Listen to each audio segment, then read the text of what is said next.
Scene 1. Alice's home. Lewis Carroll is discovered, playing chess. Golden-haired Alice, in a little blue dress, a black kitten in her arms, stands watching him. Alice.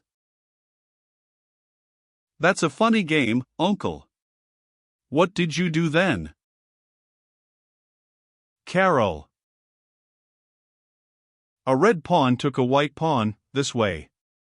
You see, Alice, the chessboard is divided into 64 squares, red and white, and the white army tries to win and the red army tries to win. It's like a battle. Alice. With soldiers? Carroll. Yes, here are the kings and queens they are fighting for. That's the red queen and here's the white queen. Alice. How funny they look. Carroll. See the crowns on their heads, and look at their big feet. Alice.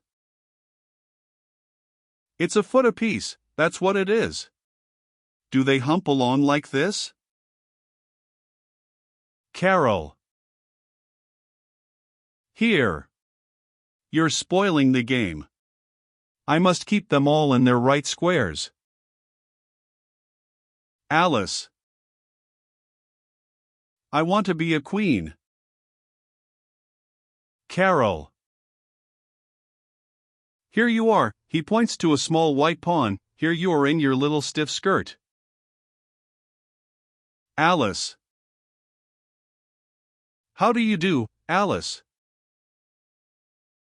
Carroll. And now you are going to move here. Alice. Let me move myself. Carroll. When you have traveled all along the board this way and haven't been taken by the enemy, you may be a queen. Alice. Why do people always play with kings and queens? Mother has them in her playing cards too. Look. Alice goes to the mantel and takes a pack of playing cards from the ledge. Here's the king of hearts and here's his wife. She's the queen of hearts, isn't she cross-looking? Wants to bite one's head off. Carroll moves a pawn. You're playing against yourself, aren't you? Carroll. That's one way of keeping in practice, Alice. I have friends in the university who want to beat me. Alice. But if you play against yourself, I should think you'd want to cheat. Carroll. Does a nice little girl like you cheat when she plays against herself? Alice. Oh. I never do. I'd scold myself hard. I always pretend I'm two people too. It's lots of fun, isn't it? Sometimes when I'm all alone I walk up to the looking glass and talk to the other Alice. She's so silly, that Alice, she can't do anything by herself. She just mocks me all the time. When I laugh, she laughs, when I point my finger at her, she points her finger at me, and when I stick my tongue out at her she sticks her tongue out at me. Kitty has a twin too, haven't you, darling? Alice goes to the mirror to show Kitty her twin.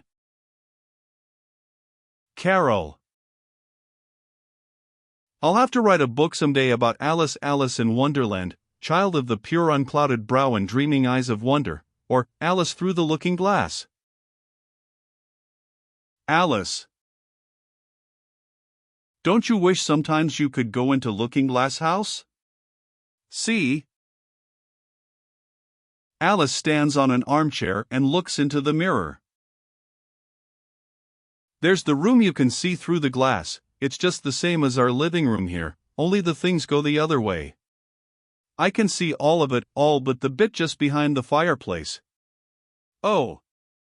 I do wish I could see that bit. I want so much to know if they've a fire there. You never can tell, unless our fire smokes. Then smoke comes up in that room too, but that may be just to make it look as if they had a fire, just to pretend they had.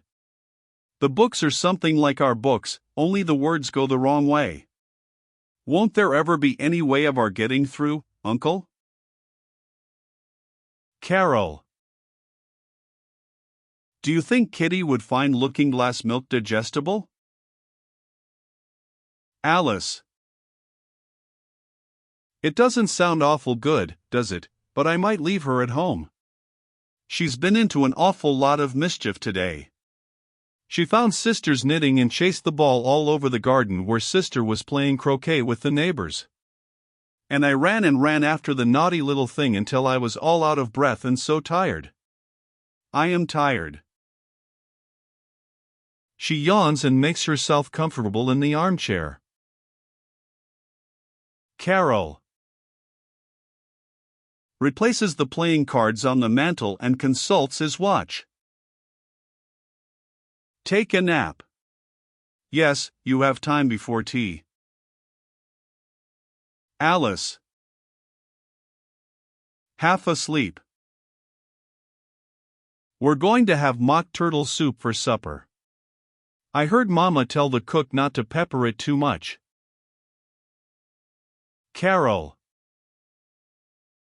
What a funny little rabbit it is, nibbling all the time. He leans gently over the back of her chair, and seeing that she is going to sleep puts out the lamplight and leaves the room. A red glow from the fireplace illumines Alice. Dream music. A bluish light reveals the red chess queen and the white chess queen in the mirror. Red Queen. Points to Alice and says in a mysterious voice. There she is, let's call her over. White Queen. Do you think she'll come? Red Queen. I'll call softly, Alice. White Queen. Hissed, Alice. Red Queen. Alice. White Queen. Hush if she wakes and catches us. Both queens. Alice, come through into Looking-Glass House. Their hands beckon her. Alice. Rises, and talks sleepily. The queens disappear. Alice climbs from the arm of the chair to the back of another and so on up to the mantel ledge, where she picks her way daintily between the vases. I don't know how I can get through. I've tried before, but the glass was hard and I was afraid of cutting my fingers. She feels the glass and is amazed to find it like gauze. Why, it's soft like gauze, it's turning into a sort of mist. Why, it's easy to get through. Why, I'm going through. She disappears. Scene 2. Is Scene 1 reversed? The portieres are black and red squares like a chessboard. A soft radiance follows the characters mysteriously. As the curtain rises, Alice comes through the looking glass, steps down, looks about in wonderment and goes to see if there is a fire. The Red Queen rises out of the grate and faces her haughtily. Alice. Why, you're the Red Queen. Red Queen. Of course I am. Where do you come from? And where are you going? Look up, speak nicely, and don't twiddle your fingers. Alice. I only wanted to see what the looking glass was like. Perhaps I've lost my way. Red Queen. I don't know what you mean by your way, all the ways about here belong to me. Curtsy while you're thinking what to say. It saves time. Alice. I'll try it when I go home, the next time I'm a little late for dinner. Red Queen. It's time for you to answer now. Open your mouth a little wider when you speak, and always say, Your Majesty.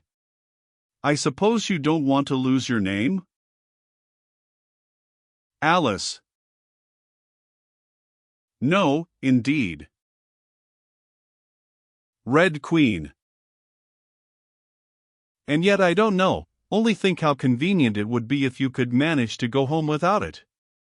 For instance, if the governess wanted to call you to your lessons, she would call out come here, and there she would have to leave off, because there wouldn't be any name for her to call, and of course you wouldn't have to go, you know. Alice. That would never do, I'm sure. The governess would never think of excusing me from lessons for that. If she couldn't remember my name, she'd call me Miss, as the servants do. Red Queen. Well, if she said Miss, and didn't say anything more, of course you'd miss your lessons. I dare say you can't even read this book. Alice. It's all in some language I don't know. Why, it's a looking-glass book, of course. And if I hold it up to a glass, the words will all go the right way again. Jabberwocky 'twas brillig, and the slithy toes did gyre and gimble in the wabe, all mimsy were the borogoves, and the mome raths outgrabe. It seems very pretty, but it's rather hard to understand. Somehow it seems to fill my head with ideas, only I don't exactly know what they are. Red Queen. I dare say you don't know your geography either. Look at the map. She takes a right-angled course to the portieres and points to them with her scepter. Alice. It's marked out just like a big chessboard. I wouldn't mind being a pawn, though of course I should like to be a Red Queen best. Red Queen. That's easily managed. When you get to the 8th square you'll be a queen. It's a huge game of chess that's being played all over the world. Come on, we've got to run. Faster, don't try to talk. Alice. I can't. Red Queen. Faster, faster. Alice. Are we nearly there? Red Queen. Nearly there. Why, we passed it 10 minutes ago. Faster. You may rest a little now. Alice. Why, I do believe we're in the same place. Everything's just as it was.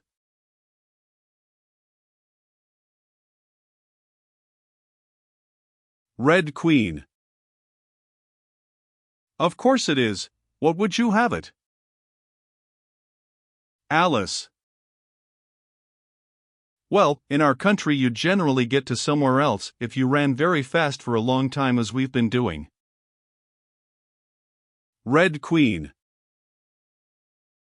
A slow sort of country. Now here you see, it takes all the running you can do to keep in the same place. If you want to get somewhere else, you must run at least twice as fast as that. Alice. I'd rather not try, please. I'm quite content to stay here, only I am so hot and thirsty. Red Queen. I know what you'd like. She takes a little box out of her pocket. Have a biscuit? Alice, not liking to refuse, curtsies as she takes the biscuit and chokes. Red Queen. While you're refreshing yourself, I'll just take the measurements. She takes a ribbon out of her pocket and measures the map with it. At the end of 2 yards I shall give you your directions. Have another biscuit? Alice. No thank you, one's quite enough. Red Queen. Thirst quenched, I hope. At the end of 3 yards I shall repeat them, for fear of your forgetting them. At the end of 4, I shall say goodbye. And at the end of 5, I shall go. That square belongs to Humpty Dumpty, and that square to the Griffin and Mock Turtle, and that square to the Queen of Hearts. But you make no remark? Alice. I didn't know I had to make one just then. Red Queen. You should have said, it's extremely kind of you to tell me all this, however, we'll suppose it said. 4. Goodbye. 5. Red Queen vanishes in a gust of wind behind the portieres. Rabbit music. White Rabbit comes out of the fireplace and walks about the room hurriedly. He wears a checked coat, carries white kid gloves in one hand, a fan in the other, and takes out his watch to look at it anxiously. White Rabbit. Oh, the Duchess. The Duchess. Oh. Won't she be savage if I've kept her waiting? Alice. I've never seen a rabbit with a waistcoat and a watch. And a waistcoat pocket. If you please, sir. White Rabbit. Oh. He drops fan and gloves in fright and dashes out by way of the portieres in a gust of wind.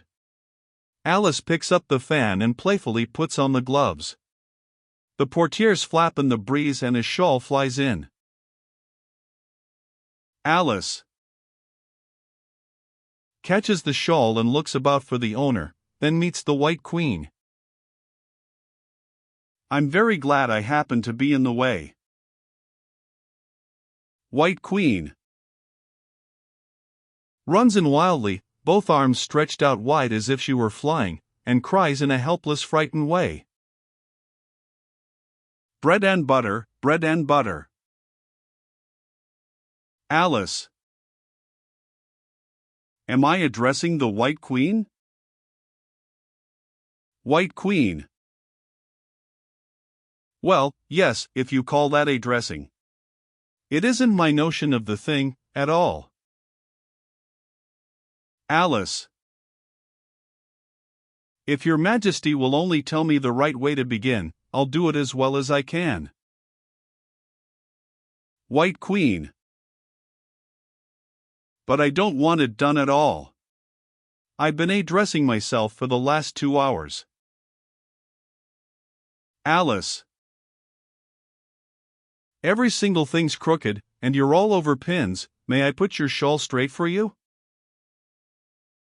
White Queen.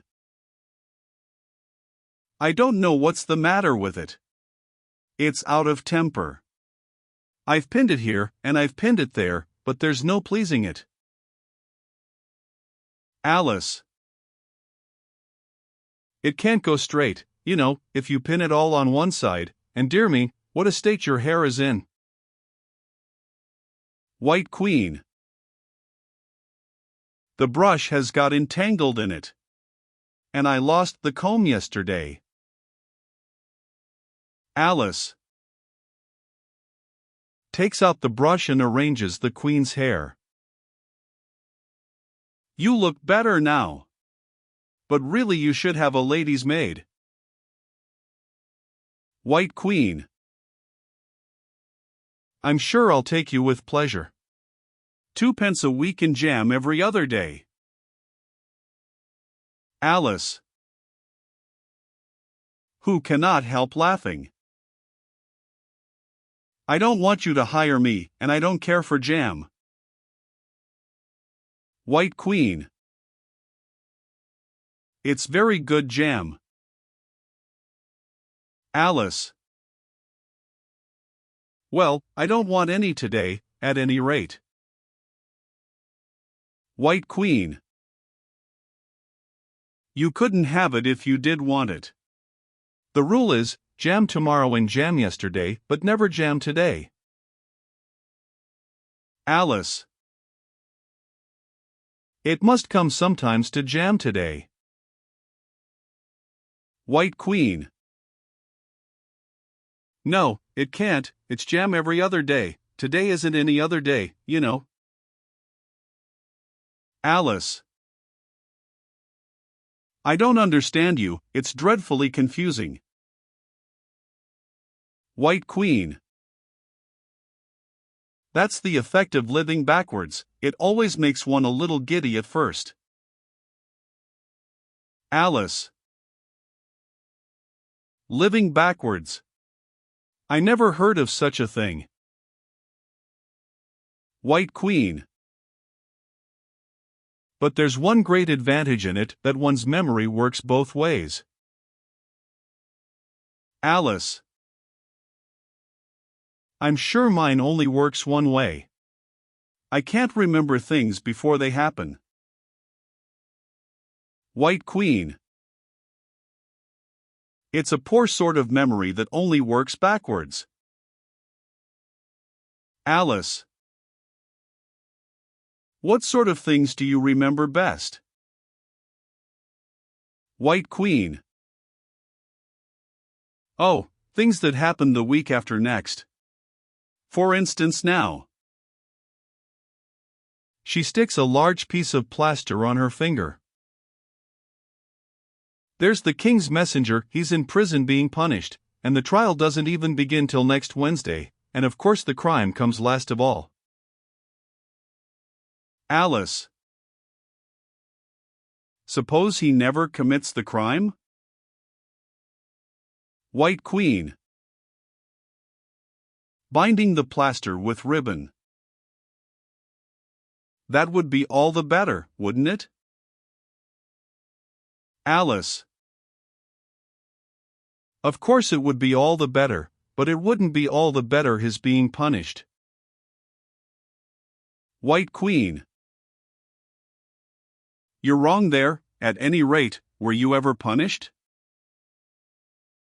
Alice. Only for faults.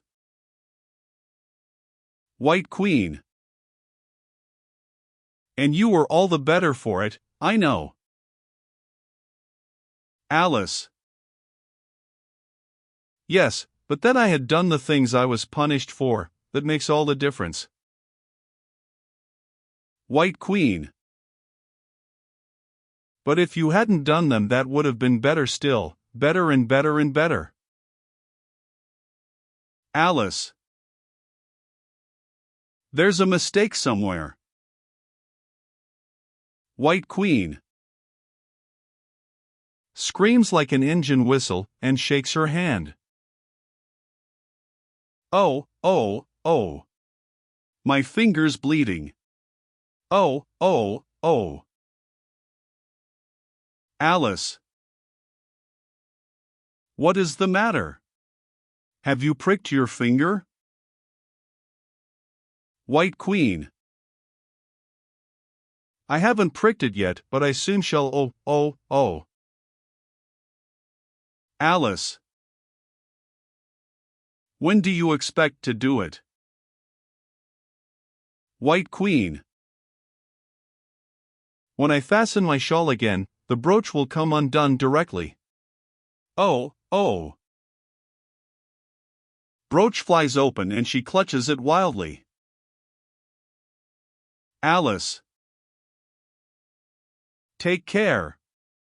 You're holding it all crooked. White Queen. Pricks her finger and smiles. That accounts for the bleeding, you see, now you understand the way things happen here. Alice. But why don't you scream now?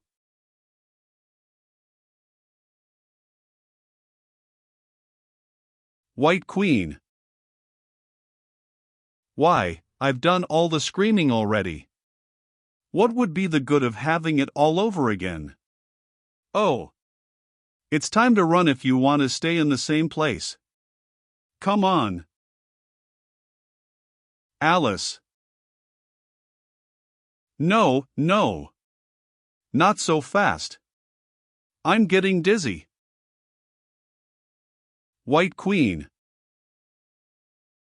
Faster, faster. Alice. Everything's black before my eyes. There is music, and the sound of rushing wind, and in the darkness the White Queen cries, "Faster, faster." Alice gasps, "I can't, please stop," and the Queen replies, "Then you can't stay in the same place. I'll have to drop you behind. Faster, faster, goodbye." Scene 3. When the curtain rises, one sees nothing but odd black lanterns with orange lights, hanging, presumably, from the sky. The scene lights up slowly, revealing Alice seated on two large cushions. She has been dropped behind by the White Queen and is dazed to find herself in a strange hall with many peculiar doors and knobs too high to reach. Alice. Oh. My head. Where am I? Oh dear, oh dear. She staggers up and to her amazement finds herself smaller than the table. I've never been smaller than any table before. I've always been able to reach the knobs. What a curious feeling. Oh. I'm shrinking. It's the fan, the gloves. She throws them away, feels her head and measures herself against table and doors. Oh. Saved in time. But I never. White Rabbit. Oh. My fan and gloves. Where are my? Alice. Oh. Mr. Rabbit, please help me out. I want to go home. White Rabbit. Oh. The Duchess. Oh. My fur and whiskers. She'll get me executed, as sure as ferrets are ferrets. Oh. You have them. Alice. I'm sorry, you dropped them, you know. White Rabbit. Picks up fan and gloves and patters off. She'll chop off your head. Alice. If you please, sir, where am I? Won't you please tell me how to get out? I want to get out. White Rabbit. Looking at his watch. Oh. My ears and whiskers, how late it's getting. A trapdoor gives way and Rabbit disappears. Alice dashes after only in time to have the trapdoor bang in her face.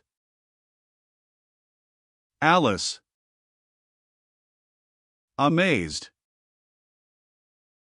It's a rabbit hole, I'm small enough to fit it too. If I shrink any more it might end in my going out altogether like a candle.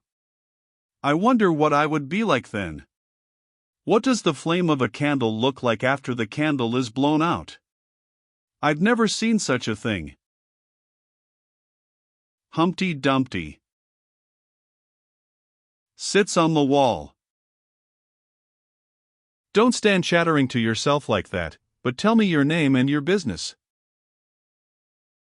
Alice. My name is Alice, but. Humpty Dumpty. It's a stupid name enough. What does it mean? Alice. Must a name mean something?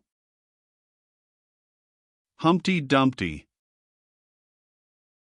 Of course it must. My name means the shape I am, and a good, handsome shape it is, too. With a name like yours, you might be any shape, almost. Alice. You're Humpty Dumpty. Just like an egg. Humpty Dumpty. It's very provoking to be called an egg, very. Alice. I said you look like an egg, sir, and some eggs are very pretty, you know. Humpty Dumpty. Some people have no more sense than a baby. Alice. Why do you sit here all alone? Humpty Dumpty. Why, because there's nobody with me. Did you think I didn't know the answer to that? Ask another. Alice. Don't you think you'd be safer down on the ground? That wall's so very narrow. Humpty Dumpty. What tremendously easy riddles you ask. Of course I don't think so. Take a good look at me. I'm one that has spoken to a king, I am. To show you I'm not proud, you may shake hands with me. He leans forward to offer Alice his hand, but she is too small to reach it. However, this conversation is going on a little too fast. Let's go back to the last remark but one. Alice. I'm afraid I can't remember it. Humpty Dumpty. In that case we start fresh, and it's my turn to choose a subject. Alice. You talk about it just as if it were a game. Humpty Dumpty. So here's a question for you. How old did you say you were? Alice. 7 years and 6 months. Humpty Dumpty. Wrong. You never said a word about it. Now if you'd asked my advice, I'd have said, leave off at 7, but...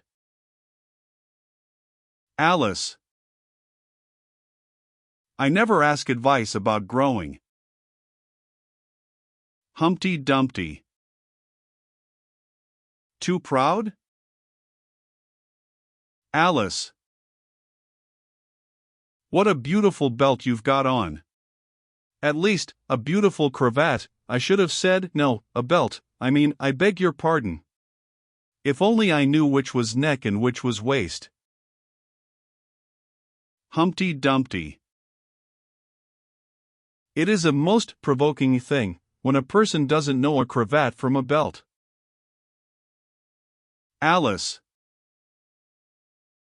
I know it's very ignorant of me.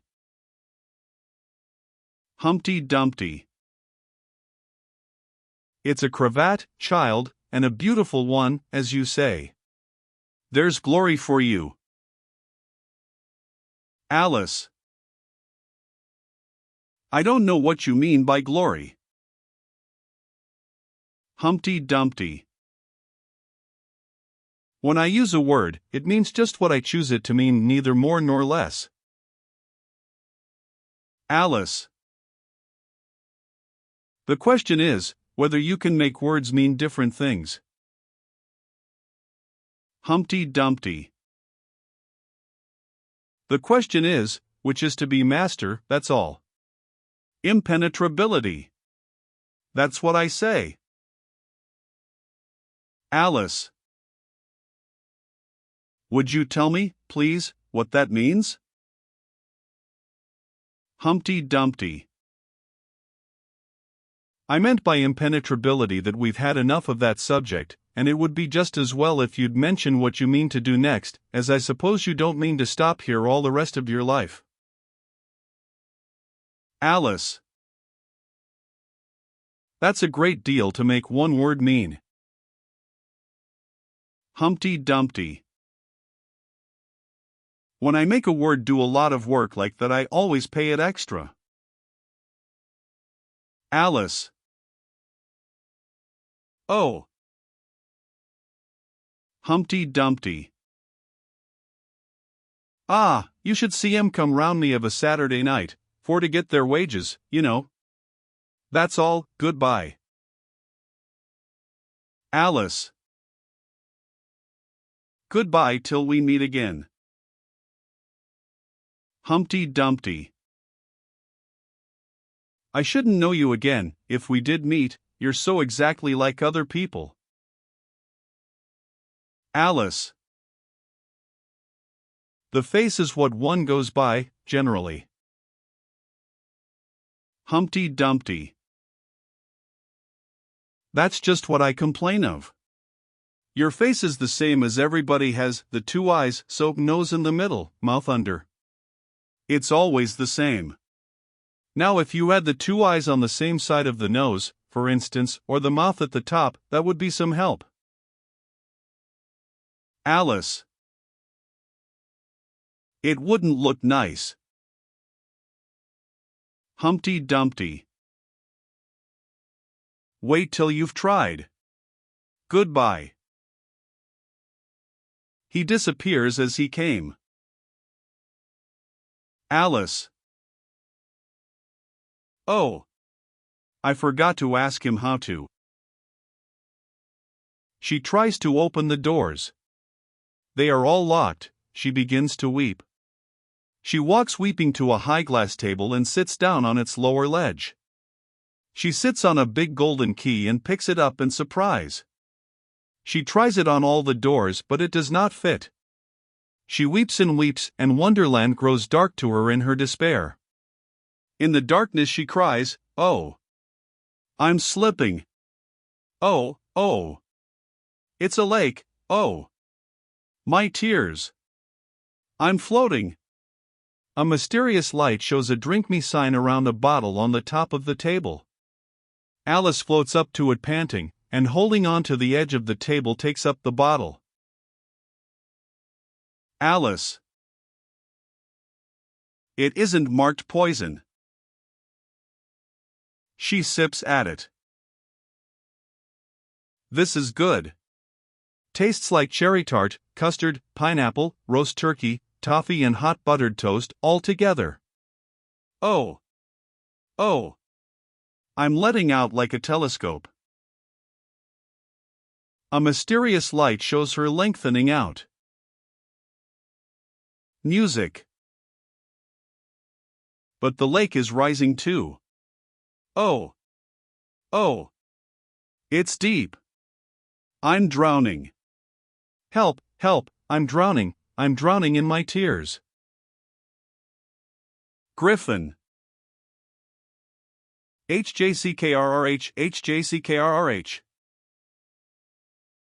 The griffin, a huge green creature with big glittering wings, appears where Humpty Dumpty had been and reaches glittering claws over to grab and save Alice.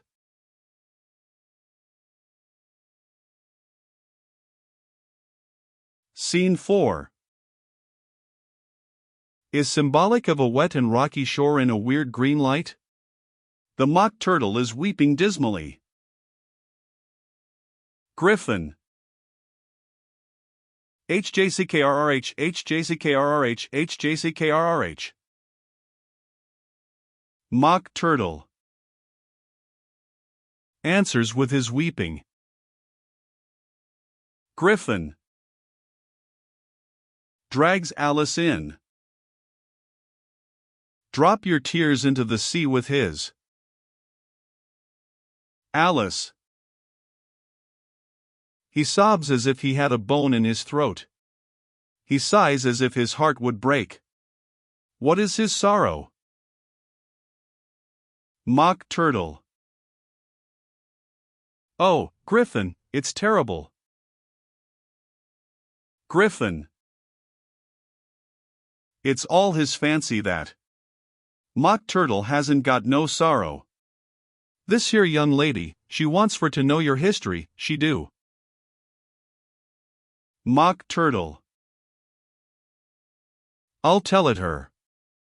Sit down, both of you, and don't speak a word till I've finished. Alice.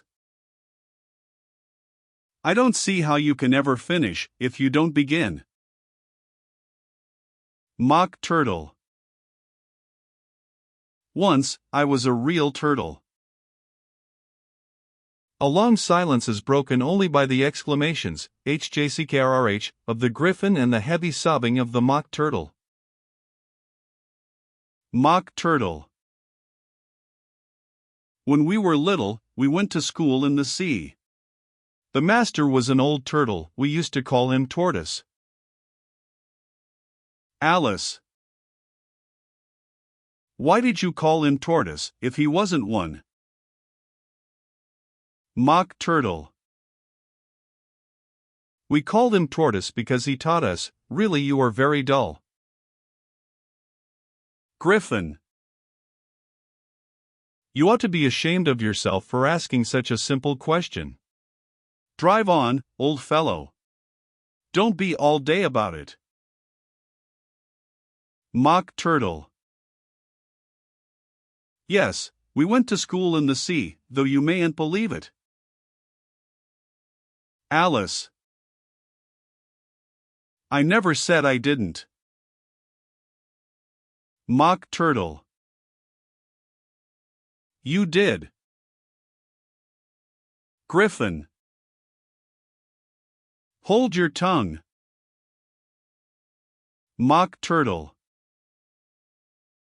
We had the best of educations, in fact, we went to school every day. Alice. I've been to a day school too, you needn't be so proud as all that. Mock Turtle. With extras? Alice. Yes, we learned French and music. Mock Turtle. And washing? Alice. Certainly not.